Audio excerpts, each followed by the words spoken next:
আজকে আমাদের গন্তব্য রাধিকাপুর হয়ে রামগঞ্জ রেল ব্রিজের নিচ দিয়ে বাগচা নদীর ধার দিয়ে বাগচা পৌঁছলাম। বাগচা গিয়ে দেখলাম একটি ঐতিহাসিক জায়গা। এই জায়গাটি কত দিনের স্থানীয়রা কেউ বলতে পারবে না। এখানে একটি মসজিদ না স্মৃতিসৌধ, তার উপরে একটি আস্ত পাকুড় গাছ। ওখানকার এক বৃদ্ধা বলল তিনি জন্ম থেকেই এটা দেখছিলেন। অনেক ঐতিহাসিকরা এখানে আসে, পরীক্ষা নিরীক্ষা করে, চলে যায়। এটা ঠিক কত সালে তৈরি, কোথা থেকে কিভাবে এলো কেউ বলতে পারে না। তবে দেখে এটা মসজিদের মতনই মনে হয়।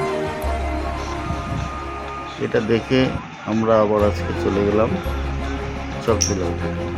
এটাও একটি বিখ্যাত জায়গা রাধিকাপুরের। এখানে বারুণী স্নান হয়। মতুয়া ধর্মের মানুষরা এখানে গঙ্গা স্নান, অন্য স্নান করতে আসে টাঙ্গন নদীতে। সেটাও অনেকক্ষণ দেখলাম। দেখে আজকে আমাদের রবিবারের ঘোরাটা এখানে শেষ করলাম।